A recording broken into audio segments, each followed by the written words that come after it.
Hello, Central Oregon. Eric Pasha here with Home Source of Neighbor Impact. Today, I'm here with Ken Betchart to join me with another edition of our Coronavirus Financial Survival Guide series, helping you stay financially well through the coronavirus pandemic. Ken is the director for the Small Business Development Center at Central Oregon Community College in Bend, and he certainly excels at understanding the big picture while at the same time getting it right when it comes to the crucial details, especially in regards to small business ownership. It's our pleasure to host Ken today as he helps us to better understand the recent CARES Act stimulus package as it relates to small businesses here in Central Oregon. Ken, thank you so much for joining us. Pleasure to join you. Excellent. Well, here's where I'd like to start. First and foremost, what is the CARES Act and how are the provisions for small business owners different from what is available on the individual side?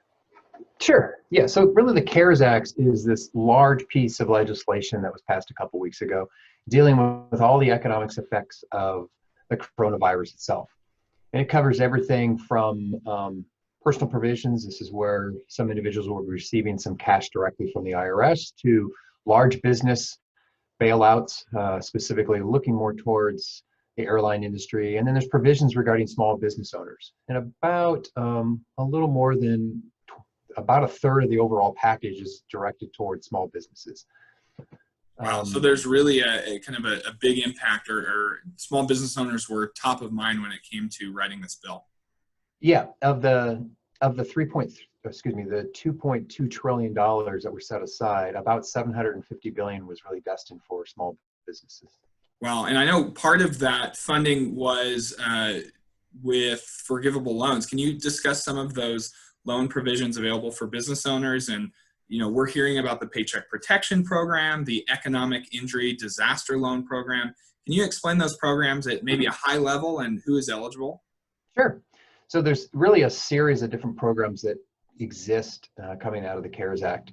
One of them is, as you mentioned, is the Paycheck Protection Program, cleverly named the PPP, as we like to call it. And really what the PPP is designed to do is to get businesses to keep their employees employed with businesses, right? And so if they keep their individuals employed, they basically can have this loan forgiven along the way.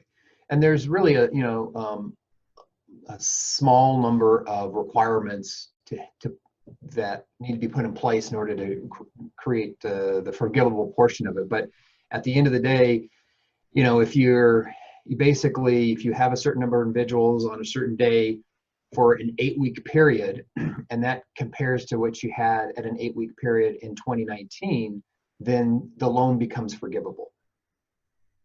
Perfect. So that is really targeted to help small business owners through this time keep their employees that they had going into February and March. Exactly. The loan itself is really designed to pay for payroll. Though some dollars can be spent on utilities and mortgage and rent and those kinds of things, it's really designed, as you say, to keep businesses having that employment so the dollars keep continuing to flow through our economy. The way I like to think about it is you can get unemployment through the unemployment department, or your employer can continue to pay you while they're in this, what I call a hibernation period, right? Where so many businesses can't work right now. Sure. And then how are those economic injury disaster loans different from the PPP? Sure. We also have a clever name for that. We call it the EIDL, or the EIDL, so to speak.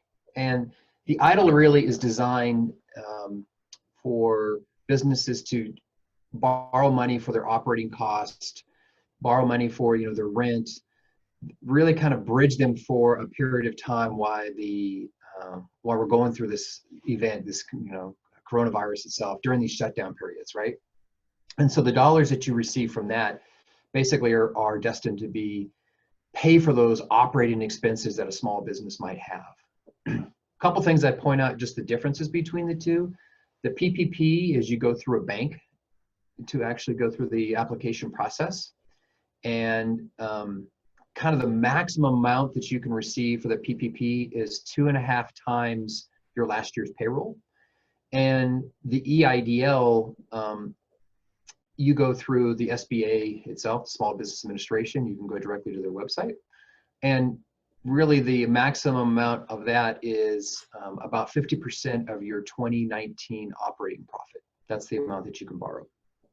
I see. Perfect. And so we already kind of talked about our next question, where can we get access to these loans? So to recap, with the PPP, Paycheck Protection Program, I'm going to go to my lender, right? Someone that I'm maybe already doing business with, someone that has access to these funds. And then for the EIDL program, I'm going to be going directly to the small business, probably website, right? And that would be sba.gov. Yes, exactly. Perfect. Excellent. You know, one thing I should mention regarding the EIDL is there is an advance portion to this particular loan. So if you would apply for the EIDL, it will ask you, do you want an advance towards this loan? Does seem to be some confusion around how do I get $10,000? Is the $10,000 forgivable? Those kinds of things. Well, just to clarify, the EIDL, it's up to $10,000 advance, and that advance then does need to be repaid. There are a couple unique situations where it doesn't, but for the majority of businesses, that money is not a grant, it's actually an advance of the loan that you received shortly after applying for it. I see. So that might be an important distinction between the PPP and the EIDL funds.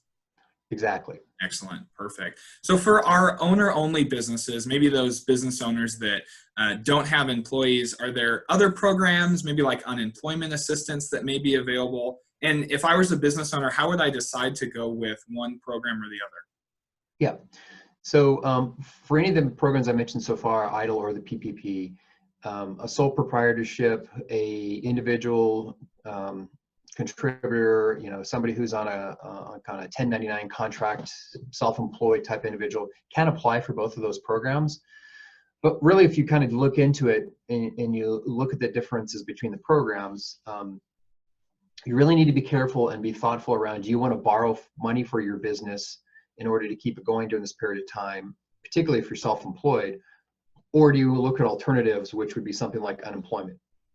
One thing with the CARES Act, it did do is the federal government set aside an additional dollar amount for unemployed, and specifically those who are self-employed do qualify for it. Today is April 14th, and the state of Oregon is just trying to finalize their website where folks that are self-employed can apply for this. Some individuals have applied directly through unemployment now, and it's the unemployment system really can't comprehend the self-employment right now, and so they're creating a new web portal, and that soon should be launched in the next day or so, we've been told. Fantastic. And so that would be an extension of what was available previously. Yes. With self-employed, they haven't typically qualified for unemployment in times past. So this is a new benefit to them, right? When you're self-employed, you typically don't qualify unemployment benefits. However, with the passage of the CARES Act, they did allow some stipulations where, yes, the states could distribute these federal funds for self-employed. And because of that, many of the employment systems across the United States can't comprehend, gee, I've always done it for businesses, and now I need to do it for self-employed. Hence, they're having to create a whole new system for that. And that's just rolling out kind of this week, as you said. Perfect. Exactly. Excellent. So anything else that comes to mind as we think about our small business owners and helping them navigate this process? Any last words that you would share with our business owners? Yeah, you know, a couple things I would point to. One, there is a lot of information out there regarding these programs, but I'm really cautious to really make sure people get the right series of facts about them. A lot of the information that's been published is more interpretation about what they thought the programs would be versus what the programs are.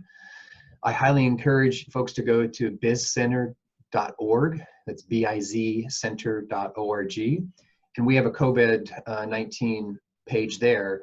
And within that page, you can actually see these, what we call fact sheets regarding these programs I just mentioned. And these fact sheets were generated working with both the SBA and the Treasury Department. So the sources of the folks that actually created the policies regarding these programs. That's fantastic. Thank you. I think that's going to be a great resource for our business owners. Well, Ken, Absolutely. Yeah, Ken, thank you so much for your time today, for all that you're doing for us here in Central Oregon. It's been a pleasure having you. Absolutely. If you have any other questions, please feel free to reach out to us at the SBDC. We do work with businesses on a one-on-one advising basis. There's no cost for this advising. So if you'd like to work with us directly, feel free to go to our website, and there's a registration form, and we'll be happy to contact you. Right now, we're doing all of our advising through teleconferencing, just like this. And so we don't need to see you in person. Excellent, Ken. Thank you. Now, this has been another edition of the Coronavirus Financial Survival Guide. I'm Eric Pasha with HomeSource of Neighbor Impact. Thank you for joining us. Stay safe, stay healthy, and take care of yourself.